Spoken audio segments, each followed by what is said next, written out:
Hi guys, good morning. Welcome to another kiln opening video for mugs. So this is full of mugs and just a few trinket dishes just to maximize all empty space that I got. And I think I only did one planter because I was feeling lazy while on my last day of glazing and I just wanted the kiln to be full. So I did one planter. These were fired at cone 6 as usual with a 7-minute hold. I guess we can start with my usual combination. That is the Northern Light. So the combinations I did for this one are all the ones that were sold out on Etsy, so I did not make any experiments on other combinations that I want to do, except for one, because I just wanted to be done so I can put them online. Okay, we can start with this. This is the usual Northern Light combination that I've been doing since I started pottery. So the inside, there's smoky merlot. The outside is 2 coats of obsidian, and then on the third coat I put the third coat just like on the half of the mug, like from the bottom and up to half. And for the rest, half to here is just 2 coats because I want that solid obsidian coverage at the bottom. Because if I'm going to put only 2 coats, you can see like the raw clay underneath. Okay, so 2 coats of obsidian from the half, from the rim up to half, and then 3 coats of obsidian for the rest of it. So 3 coats of smoky merlot on the rim, and then followed by 4 coats of seaweed, and then below the seaweed is 3 coats of indigo float. That's the blue that you are seeing there. And then all the glazes are just like very slightly overlapping each other. I love the handle.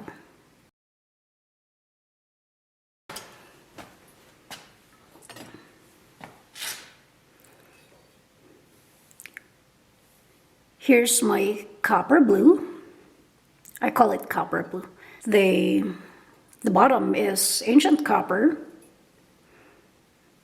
So you can see where the ancient copper stopped. So 3 coats of ancient copper, including a little bit of the handle and the bottom. And then inside is just a simple 3 coats of sapphire float, and then up to where the ancient copper is on the outside. And then after that, I just put 3 bands or 3 coats of oatmeal on the rim. So if you look at the mug, there is the bright blue, like around the rim. That is where the oatmeal is. 3 coats of oatmeal. And then the dark bluish or grayish, that is just the plain sapphire float. And then where the sapphire float and the ancient copper meet, I put a single band, like a tiny band of oatmeal. That's why I get this color. Like just a very slight coloring, like combination of the sapphire float and then the ancient copper. So that's how I get that variation.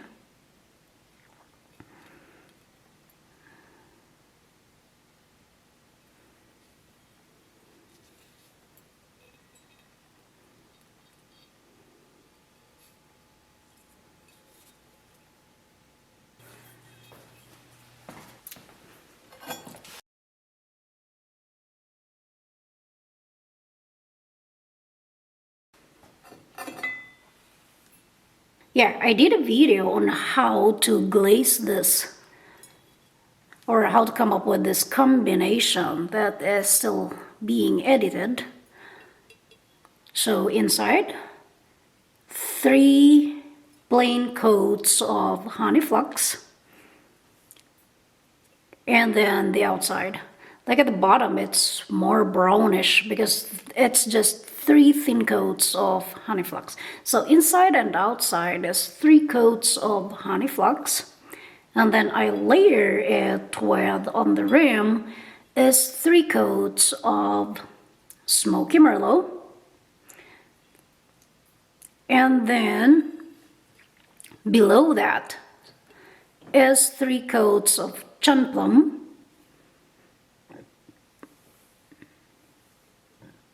and then below the plum is another 2 coats of smoky merlot.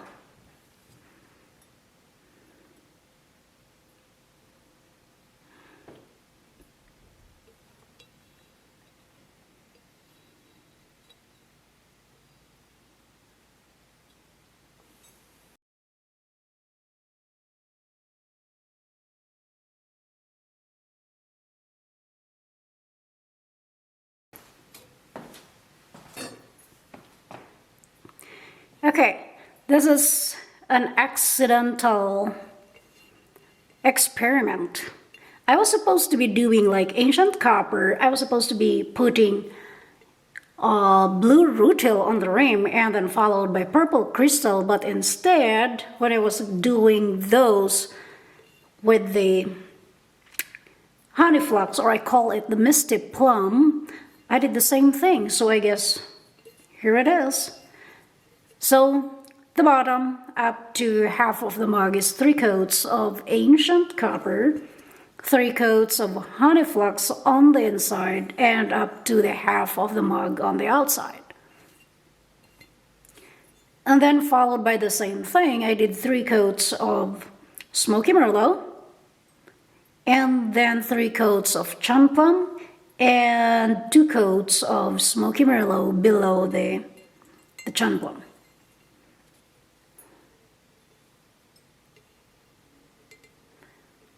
I guess it turned out great.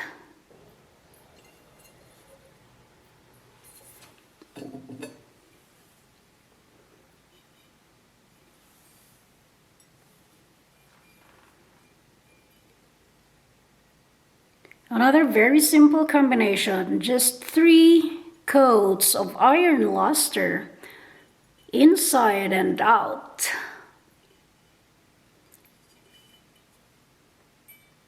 And then just another 3 coats of oatmeal.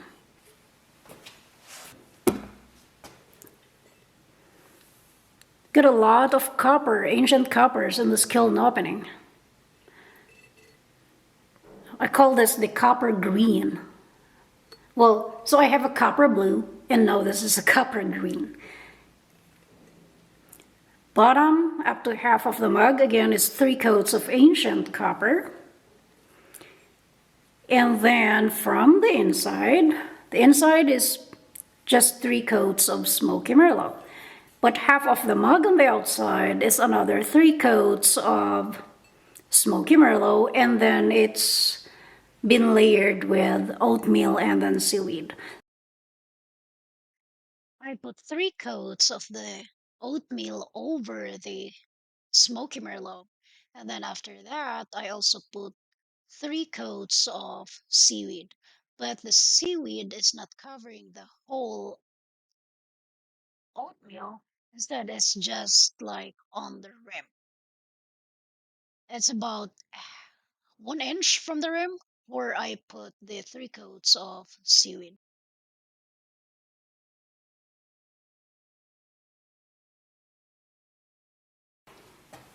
Okay, so in between the mugs, if I have enough space, I just fill it with this very cute little heart trinket dishes. Oh, this heart trinket dishes were glazed with a celadon called whipping plum. So I get 3.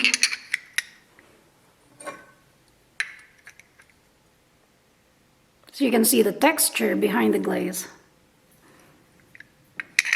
I just use them as feelers on the kiln if I have some space.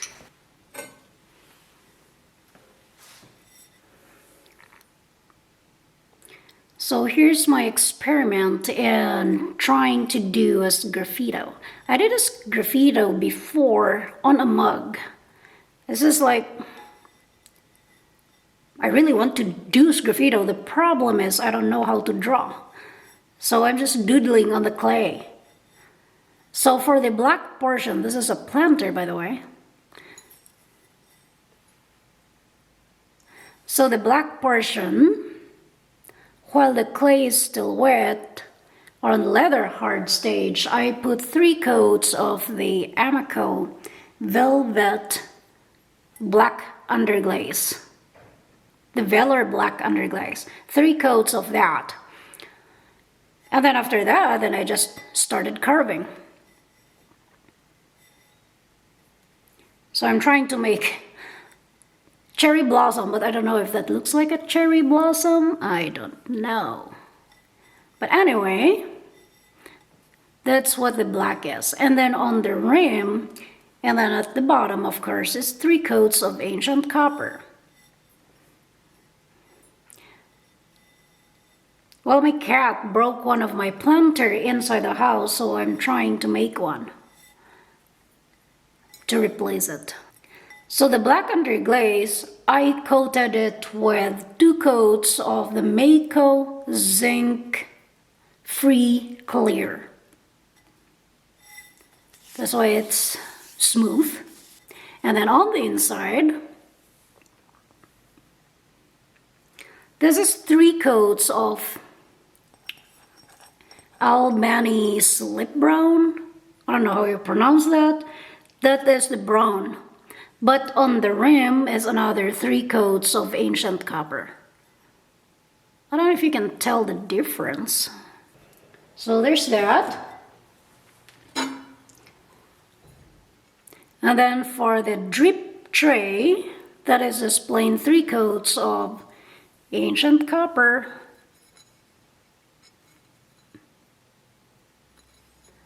So the planter goes this like this.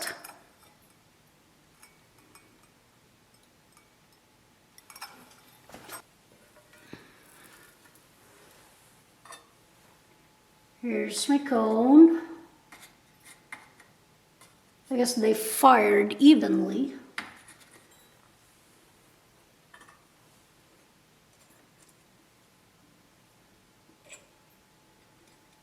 Okay, so the middle shelf is hotter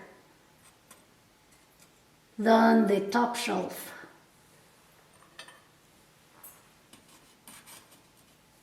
More of the Northern Lights. I think I made, or I glazed, 5 of the Northern Lights.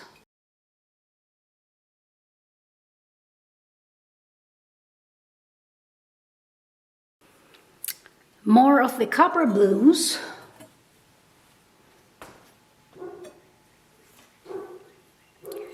So here's my other version of the Northern Light combination that I do. The one that I have shown a while ago, that is using the obsidian as the base, but this time I used the Velour Black Underglaze from Amico. So 3 coats of that, that is including the bottom, and then inside, Smoky Merlot as usual, and then from the rim up to the underglaze is 2 coats of obsidian, and then 3 coats of Smoky Merlot, 4 coats of the seaweed, and then 3 coats of the indigo float.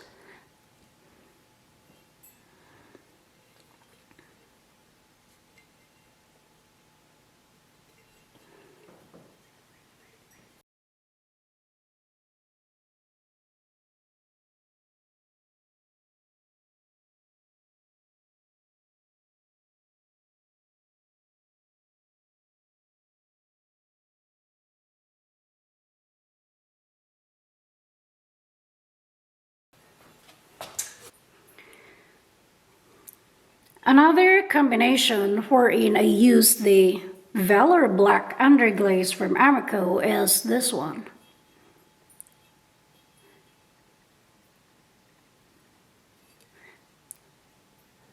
Very thick. Inside is 3 coats of iron luster. And then on the outside, same thing up to where the Valor Black underglaze. It's 3 coats. And then cover the whole thing with 3 coats of oatmeal. Simple as that.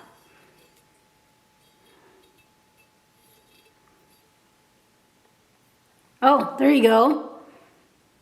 Let me show you. Here's another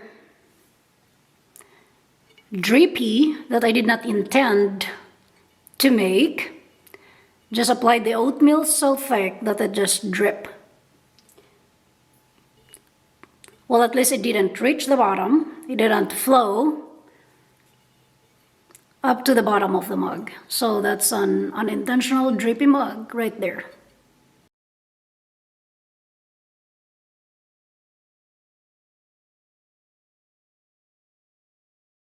Mug. Oh, I love that. There's another drippy one.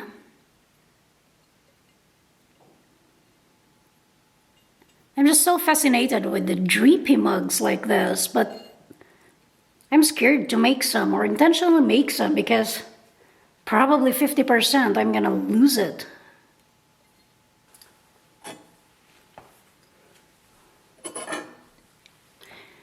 Okay, another filler Trinket dishes. So, tiny heart Trinket dishes with flower texture underneath, and I use the Celadon Tangelo, 3 coats of Tangelo on this one.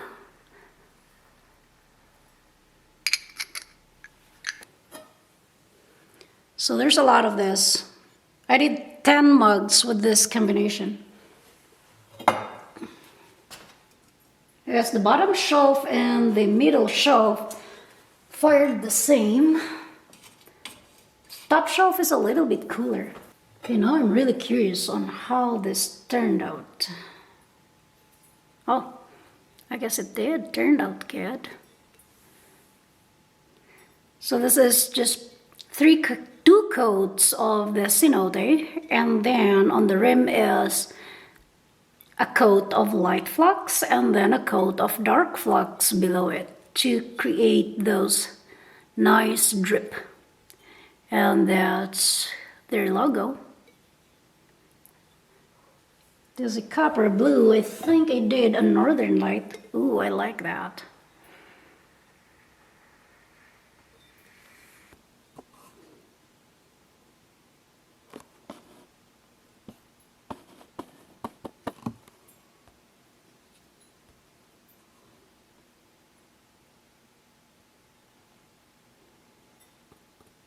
So that's it, guys, for this Kiln opening video. So I was able to fit 60 mugs and then 5 little Trinket dishes, the heart-shaped ones, and then a medium-sized planter. And if you're looking at all my planters on that side there, those are all rejects. I think I just need to put those in the trash can. So the next step would be is to check one by one of these mugs, check if there are any pinholes. The next step would be getting all these mugs sanded at the bottom. So we're using a diamond core grinding disc, attach it to the pottery wheel and then sand them. And then after that, I'm going to measure them so that I can get the exact size or the capacity of the mug. Whether is it a 12-ounce mug? Usually this is going to end up probably 17 up to 20 or 21. But guys, thank you for watching and I'll see you on the next one.